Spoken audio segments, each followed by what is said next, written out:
So here in the United States, we see the DHS project called Night Fury, which is a project that DHS uses to monitor social media users and assign them what they call risk scores. That's exactly what you think it is. That is a social credit score. This program began back in 2018 with a partnership between the DHS and the University of Alabama, Birmingham. And the goal was to assign risk scores, social credit scores, to potential pro-terrorist accounts on social media. So this is basically, they want to scan everybody's social media posts and then assign a score for those who are posting things that they don't like, basically. So this is, again, you're looking at a social credit score system for social media accounts. Another thing they monitored was disinformation coming from the account as well. So that also gets tacked on to that. Now, the thing is with this, and I've talked about this before, they said pro-terrorist accounts. Well, something you should know about the DHS is back in 2022, they put out a bulletin that deemed anybody who was promoting dis, or malinformation, there's one that we don't hear, is deemed a terrorist threat. If you don't believe me, this is that bulletin. This comes from the DHS, and it was issued February 7th, 2022, and it says terrorism threat to the U.S. homeland. Now, it's a little small, but it says the United States remains in heightened threat environment fueled by several factors, including an online environment filled with false or misleading narratives and conspiracy theories and other forms of dis, and malinformation introduced and or amplified by foreign and domestic threat actors. These threat actors seek to exacerbate, you guys know what it is, just roll with me. Societal friction, to sow discord, and yada, yada, yada. So they said if you are deemed a terrorist threat, if this is the stuff that you are partaking in. Now, they said that this bulletin was closed out later in 2022. No, it wasn't. There's no way. If you guys know anything about these programs and these systems, what they do is they introduce it and say it's only going to be temporary, and then it just rolls into forever. So no, there's absolutely no way this thing stopped at that. And if you go a little bit further down, it says the proliferation of false or misleading narratives which sow discord and undermine public trust in U.S. government institutions. You guys are well off doing that on your own. You don't need us for that. Continued calls for narratives or continued calls for violence directed at U.S. critical infrastructure. And soft targets, mass gatherings, faith-based institutions, etc., churches, synagogues, all that, and calls by foreign terrorist organizations to attack the United States. But basically, if you're passing along information, if you're speaking truth that doesn't fit their narrative that they don't like, then you are deemed a terrorist. So when you're talking about this system here, you're talking about this Night Fury program that goes through and scans everybody's social media. Anybody who's posting that is now considered a pro-terrorist threat, straight from the DHS.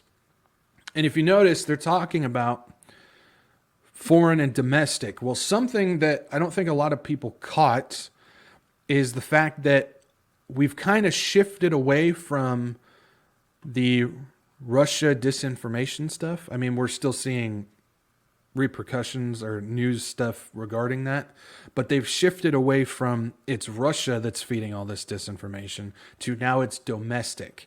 And if you don't believe me, here's a video that shows that switch. You guys got to check this out. This is insane. This is the switcheroo. Check it. What the Russians have done is weaponized social media. The issue is not just the Russians, but frankly, domestic disinformation. How do you think that they've weaponized social media? Literally using it to manipulate public opinion, to put stories out that are biased or phony in order to drive public opinion a certain way. Probably more domestic generation of disinformation content that's occurring than foreign. Frankly, I think in 2016, it wasn't that clear that the Russian efforts, in terms of the actual persuasiveness of the content, was all that sophisticated. I think what the Russians may well have learned is they don't have to make the content up. We have people in the US who will do it. There's really two totally different disinformation attacks in 2016. The Internet Research Agency created these personas to take over existing groups in the United States. And then once they had established that, they would then try to push the most radical possible position. I think we talk way too much about foreign influence. I'm going to be honest. I think we talk way too much about it because it's sexy and it's fun and it's a little bit Cold War-y.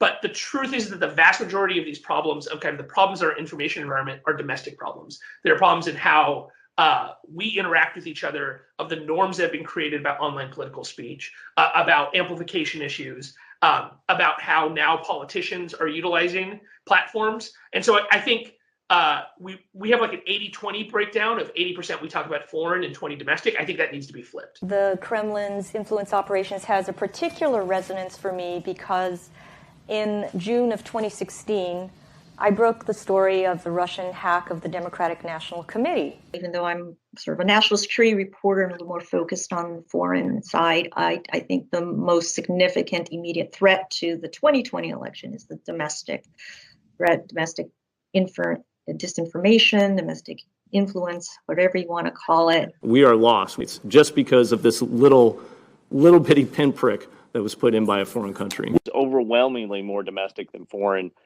this time around in 2020. They must wonder what they could possibly say that would change anyone's mind that's not already being said in the American landscape.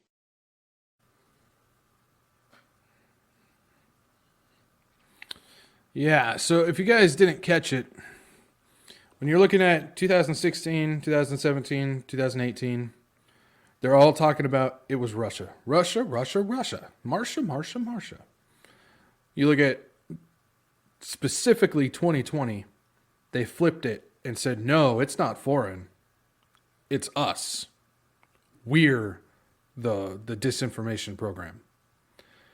And so they shifted their narrative, which everybody started repeating. The DHS guy was repeating it.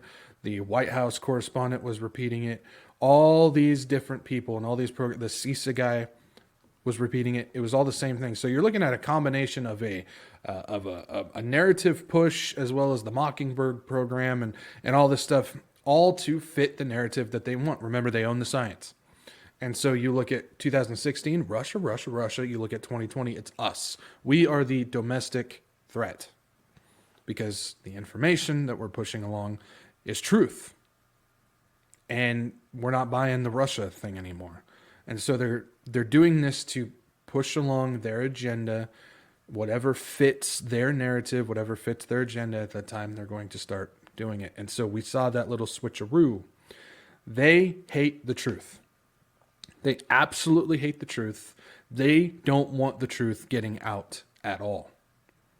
And again, the one leading all of this is the father of lies, is Satan. And he's going to manipulate and twist the truth to confuse and to push along what he wants to be done. None of which can happen without the permission of God, of course. Now,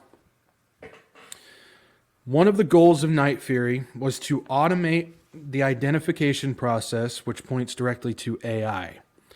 The DHS said that Night Fury stopped work in 2019. So they said the Night Fury project began in 2018 and stopped in 2019.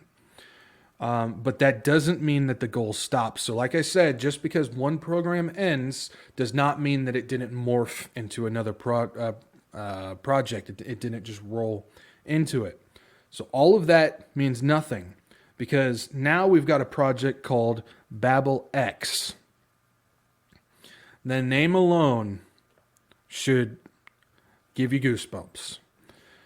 Again, they like to always throw out these specific terms that are biblical terms that we will recognize. First of all, you look at Babel, Tower Babel. There it is. You look at a lot of language learning programs. A lot of them like to use one of them is called Babel. That's directly taken from that because the languages were confused at the Tower of Babel. And so you look at Babel, that should ring some bells. Then X. X is another one. X is curious. You see X everywhere. X likes to be used in a lot of things. And I've heard, I don't know, countless ideas, theories of what it can mean. It could be anything from something in space to different gods have different names to historical figures. X plays a whole thing throughout there. I'm not even going to pretend like I know what the actual answer is on that, because I don't think we have any idea what the actual answer is on that. But we know it's everywhere, and it's being used everywhere. And one of the big ones that we know is coming is Musk creating his X app. And when we look at all of this, and we look at all the social credit system, all the one world economy, the digital ID, and all this stuff, everything is going to need one system that it's going to run off of. And who's to say that that's not going to be the X app or the everything app that he wants to make? So you look at that, just the name alone, Babel X points to a lot of goosebump type stuff. But Night Fury rolled into Babel X, and Babel X is a tool that is an AI monitoring program that screens people and can link social media posts to their social security numbers and location data. I will say that again. Babel X is a tool that is an AI program, a monitoring program, that screens people and can link social media posts to their social security numbers and location data. Babel X goes deeper, and it is said to be used for travelers, but it is widely used across the U.S. government. So they say this is only for travelers, refugees when they're going in and out and whatnot. No, this thing is used across a whole bunch of different government organizations. Those who use it allows them to insert a name, email, or a phone number of a target, and it will bring back data on that said target that includes social media, IP addresses, employment history, and advertising identification connected to their phones. Check this thing out. Look at this thing. So if you put in the name, email, or phone number of a person, you can get back the following information: first, middle, last name, date of birth, their address, usernames, email address, phone numbers, social media content, images, IP address, domain information, social security number, driver's license number, employment history, location data based on geolocation tags and public posts, ad ID information, which is available through their Locate X, there's X again, program. So that is how they will be able to, just by social media, they can grab all of that information on you. Babel X is made by a company called Babel Street, which their focus is to obtain information in more than 200 languages. Babel Street is also connected to Rosette, which is a text analytics system where it can read varying degrees of all these different languages and can dig into the dark web as well. So it's able to extract information from those who use the deep and the dark web. Babel X also uses the AI power to apply sentiment analysis, or to put it simply, social credit. It will analyze the sentiment of what the post is and then apply a risk score, which is a social credit score. Using fake news or fake names and profiles online does not hide you either, as Babel X uses the Ad ID system to break through that barrier. Now, what is Ad ID? Ad ID is data attached to a user's device that is used as an identification tracker for your phone location and user movement. Every device that you have has an Ad ID attached to it. You can't get rid of it. You can't block it. The apps that you use on your phone, apps that you install on your phone, provides data, including your location, and it will extract and attach it to that device. So if you have a device that's in your name, it doesn't matter what you do to it. If you try and turn it off, if you try and have apps that don't grab your information or anything like that. It doesn't matter. It's going to be able to geolocate your data on that device and attach it to your name. That's what that thing does. And then what it does is a lot of the apps will pull that data and then send it to a company called Gravy Analytics. Makes me hungry when I think about that. Gravy Analytics. Power your business with enterprise location intelligence. Gravy Analytics is a location intelligence company that provides enterprise-grade location analytics on demand, enabling your organization to gain the data-driven insight it requires to make better business decisions. Our global human mobility data powers cutting-edge solutions for a wide range of industries, from advertising to market research, financial services, to supply chain risk management, that rely on understanding how people, products, and materials move around the world.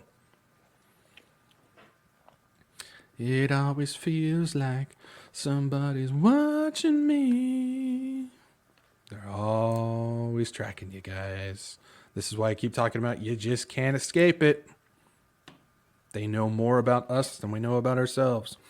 Gravy basically takes all of the data, boxes it up, puts a pretty bow on it, and sells it. That's right, sells it to companies and law enforcement agencies. So all of the data that it's extracting that you can't opt out of, they take it and then sell it to the highest bidder. The data you produce, again, creates a black market of buying, selling, and stealing your information. That's when you look at like the Internet of Things and all that stuff. It's the same thing. It's we watched that video last week. It was a cutscene from a video game where they were talking about it. And it basically, they blatantly put it in your face. The data you produce is more valuable than you, which is a chilling thought if you think about it. They do this, the selling and the buying and all that stuff of the data, because just like with FISA, no warrant is required, and it bypasses the Fourth Amendment, which is, of course, the unreasonable search and seizures and all that stuff. So because they're not doing it in the way that the Fourth Amendment protects, they found a way around it to skirt it. And so they're just collecting the data and then selling it to the government agencies and whatnot. BabelX has been sold, and this is what I'm talking about. It's not just for the travelers. BabelX has been sold to the U.S. Customs, the TSA, the DISA, the Coast Guard, Navy, Air Force, Army, Spec Ops, U.S. Marshals, FBI, State Department, and others. It's widely used across all of the government agencies. And it's always collecting data on us. But again, another comforting thought that I like to think about whenever I'm looking at this stuff. You got all Big Brother and Big Brother with their little brothers and stuff all watching us and tracking us and whatnot. You got to remember, we've got God that's sitting above all of them, watching them watch us. And he knows everything to the detail of each hair on their head. Again, God is in control. They're watching us, but God is watching them. So it's always something to keep in mind. It's a comforting thought, because I know a lot of people get freaked out when it comes to the tracking and when it comes to watching us and all that stuff. But it's such a comforting thought to know that God sits above all these people that are doing all these evil things. And they can't do any of it without permission from him. So why are we worrying? Why are we afraid of this stuff? We shouldn't be. I mean, it's not fun, having no privacy, don't get me wrong. But, I mean, seriously, like, what information are they going to get about you to worry about? I mean, I would hope, and, just sit there and just got your phone sitting on your desk, just start sharing the gospel, knowing that FBI agent on the other end listening to you is getting the gospel. That's why we should be living for Christ. I think that's another element to all of this that we should remember is the Lord is saying always live for him, always share the gospel, always occupy. Be when you do things like you're in private. Do things in private, because when you're in private, you're technically not. They're always listening and always watching. So if you're doing Christ's work in private, for those listening, those watching, you never know what they might hear as well. So that's something to think about. And I know a lot of people might be thinking, dude, you're stretching, you're being a little great. Am I? Am I reaching? I don't think I am. Because the only people that see us when we're in private is ourselves, God, and like I said, the FBI agent on the other end of your phone listening to you. Be doing the Christ work even in private.